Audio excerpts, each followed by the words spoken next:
Ah, c'est donc toi. Tu vois cette antilope là-bas? Oui, je la vois. Qu'est-ce qu'elle est en train de faire? Elle est en train d'allaiter son petit. Je vais te montrer que c'est moi la mort.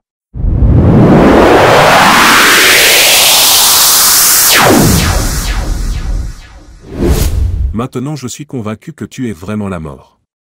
Je voudrais à présent te poser des questions si tu le permets. Vas-y, je t'écoute. Ma première question est de savoir si tu as déjà ri comme nous les humains. Ma deuxième question concerne la peur. As-tu déjà ressenti la peur? Et ma dernière question porte sur la pitié. Bien que je réalise que cela puisse sembler paradoxal compte tenu de ta fonction, je souhaite savoir si tu as déjà ressenti de la pitié. Ces 3 interrogations me furent posées lors d'une assemblée réunissant l'ensemble des anges, en présence du Très-Haut, le Tout-Puissant, créateur de l'univers et de son contenu. Les anges m'interrogèrent effectivement sur ces 3 points spécifiques.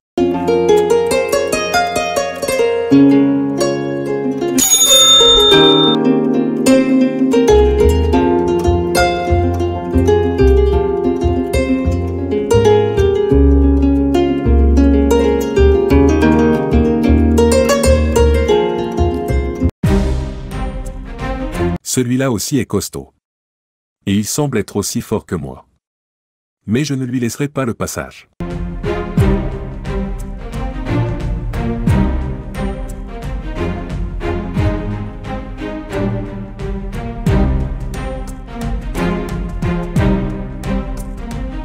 Camarade. Je ne suis pas ton camarade. Et pourquoi donc? Parce que tu ne peux pas te comparer à moi. Tu ne supporteras pas ma force de frappe. Je te vois faible devant moi. Arrête ton orgueil, cesse ta vanité. Ce message qui t'habite est dénué d'intelligence. Je suis la mort, venu pour t'avertir. Moi aussi, je suis la mort. Si tu ne le sais pas, je te l'informe.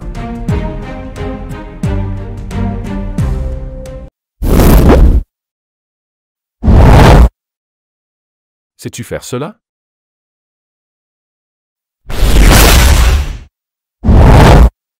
Ce n'est pas ce que tu viens de faire?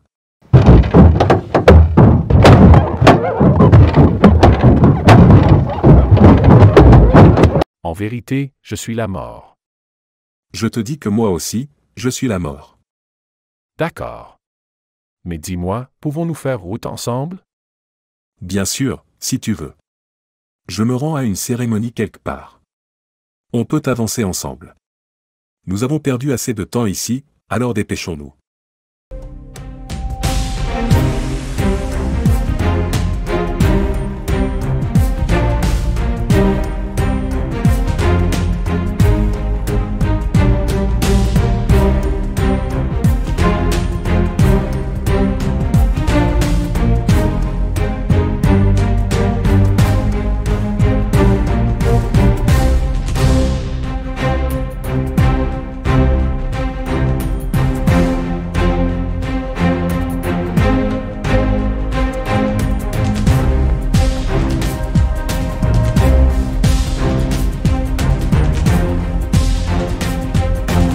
Halte. Tu vois cette antilope là-bas? Oui, je la vois.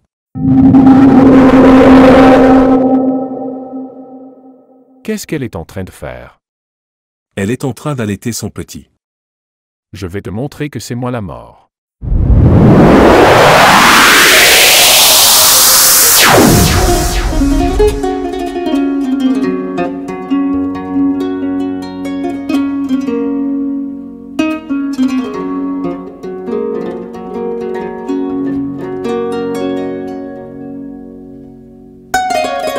Un peu plus tôt, tu avais accompli toutes les actions que je réalisais. Voici la dernière que je n'avais pas encore entreprise pour te démontrer que je suis véritablement la mort. Je t'avais dit que je voulais te passer un message, mais comme tu n'es que chair sans intelligence, il fallait que je te montre pour que tu comprennes. Allez, continuons notre chemin. Je voulais simplement te montrer cette petite démonstration pour que tu saches qui je suis vraiment. Non. Restons un peu d'abord avant de continuer. Tu vois, mon ami, lorsque 2 personnes ont passé du temps ensemble, ils doivent s'aimer et avoir des sentiments réciproques de pitié. C'est dans cette logique que je te demande très amicalement que lorsque mon temps de mourir arrivera, tu m'avertisses à l'avance. D'accord, j'ai entendu et j'accepte ta demande. Tu seras averti quand ton heure arrivera. Maintenant je suis convaincu que tu es vraiment la mort. Je voudrais à présent te poser des questions si tu le permets. Vas-y, je t'écoute. Ma première question est de savoir si tu as déjà ri comme nous les humains. Si tu as vu quelque chose qui t'a fait rire et que tu en as ri. Ma deuxième question concerne la peur. As-tu déjà ressenti la peur, éprouvé une crainte similaire à celle que nous les humains ressentons? Et ma dernière question porte sur la pitié. Bien que je réalise que cela puisse sembler paradoxal compte tenu de ta fonction, je souhaite savoir si tu as déjà ressenti de la pitié. Ces trois interrogations me furent posées lors d'une assemblée réunissant l'ensemble des anges, en présence du Très-Haut, le Tout-Puissant, Créateur de l'univers et de son contenu. Les anges m'interrogèrent effectivement sur ces trois points spécifiques. Concernant le fait de rire, il m'est arrivé une fois de trouver amusement en une occurrence particulière. Un jeune homme se rendit au marché à la veille d'une célébration, acquérant une paire de chaussures pour cette festivité. Malgré sa marche pieds nus, il prit la décision de différer le port de ses chaussures jusqu'au jour de la fête. Alors qu'il se dirigeait chez lui, chaussures en main, il heurta involontairement une pierre sur son chemin. La conséquence fut la compression d'un de ses orteils, entraînant une saignée abondante. Assis au bord de la route pour inspecter sa blessure, il ignorait ma présence sous la forme d'un serpent qui l'attendait à cet endroit. Dès qu'il s'assit, avec précision et sécrétant un venin hautement mortel, je le mordis et il succomba. Mon rire, dans cette circonstance, résultait de l'ironie entourant l'enthousiasme du jeune homme à l'idée de porter ses chaussures le lendemain, ignorant le destin qui l'attendait. Ce jour-là, j'ai bien ri. En réponse à la question sur l'expérience de la pitié, j'ai affirmé avoir ressenti cette émotion à un moment donné. C'était une femme enceinte, visiblement démunie et affamée, habillée d'un simple pagne qui témoignait de sa pauvreté, portant une petite calebasse et une houe. Cette femme se dirigeait seule vers la forêt, au cœur de la brousse, pour collecter des plantes sauvages afin de se nourrir. Dans cette situation précaire, elle a subitement ressenti des contractions annonçant l'arrivée imminente de son enfant. Malgré son extrême dénuement, elle a réussi à accoucher d'un garçon. Épuisée et affamée au-delà du supportable, elle a repéré à proximité une colonie de fourmis transportant des grains de riz. Dans un geste de détresse, elle a mouillé un doigt avec sa salive pour récupérer les grains de riz et les porteurs à sa bouche. C'est à ce moment précis que son destin a pris un tournant tragique. Alors qu'elle était en train d'accoucher, je me suis présenté pour accomplir mon devoir. J'ai alors pris son âme. Cependant, à la vue du nouveau-né, entouré de liquide amniotique et attaqué par une colonie de fourmis, une véritable sensation de compassion m'a envahi pour cet enfant ce jour-là. J'avais vraiment eu pitié de ce bébé devenu orphelin et menacé par cette colonie de fourmis. Lorsque j'ai été interrogé sur l'expérience de la peur, ma réponse a été affirmative, faisant référence à un épisode singulier. Cette anecdote se déroule à une époque où un roi d'une puissance exceptionnelle gouvernait un royaume, caractérisé par sa générosité, sa bienveillance et sa bonté. La renommée de ce souverain, en tant que personnage généreux et bienveillant, était elle que même ses adversaires les plus farouches lui faisaient confiance. Un jour, un jeune homme dépourvu d'espoir se présenta humblement devant le roi, sollicitant une assistance financière. Entouré de ses proches dans le palais, le roi, avec sa générosité distincte, préleva d'une de ses poches un sac rempli de pièces d'or, qu'il remit au jeune homme. À ce moment précis, bien que le roi jouissait d'une santé florissante, l'inéluctabilité de son destin me conduisit à accomplir ma tâche. Il est à noter que la seule force capable de retarder momentanément l'arrivée de la mort, lorsqu'elle est imminente, réside dans la générosité de l'individu. J'ai attendu avec patience que le roi achève de remettre le sac d'or au jeune homme, car la puissance de sa générosité qui m'a contraint à reculer initialement surpassait ma propre force. S'ensuivit la réaction du jeune homme, de la joie intense qui se mua en pleurs. Au moment où le jeune homme saisit le sac et que le roi s'apprêtait à retirer sa main, j'ai saisi l'âme du souverain.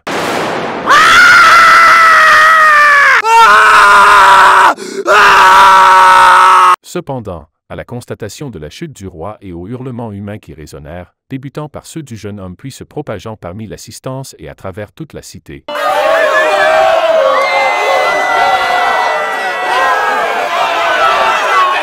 une profonde frayeur m'envahit. Je me suis retrouvé plongé dans un état de terreur indescriptible, cherchant désespérément une issue face à l'ampleur de cette terreur. Ce jour-là, la force de la générosité s'est manifestée d'une manière qui m'a profondément troublé. Ce jour-là, j'avais véritablement eu peur. Lorsque j'eus conclu mes réponses devant mes pères anges, une voix m'interpella. « Ange de la mort, qu'est-il advenu du nourrisson que tu avais laissé dans la forêt après le décès de sa mère, et qui était ce nourrisson ?» J'ai discerné que cette voix n'était pas celle d'un ange, mais plutôt celle émanant du plus haut. Je me suis alors prosterné, puis relevé, et déclaré, « Mon Seigneur, le miséricordieux, le très miséricordieux, je n'ai connaissance que de ce que tu m'as enseigné. Mon Dieu Tout-Puissant, je ne sais qui était ce nourrisson ni ce qu'il est devenu. » La voix du Seigneur me révéla alors que ce nourrisson n'était autre que le roi dont tu avais ôté l'âme le jour où tu as ressenti la peur. C'est ainsi que j'ai répondu aux 3 questions qui m'ont été posées par les anges. Je tiens également à souligner que la dévotion sincère est une force plus puissante que la mort. Il est important de comprendre que, lorsque l'heure d'un être sonne, aucun obstacle ne peut entraver son départ. En ce qui te concerne, je te donne ma parole que je t'informerai lorsque le moment sera venu pour toi de faire le voyage vers l'au-delà.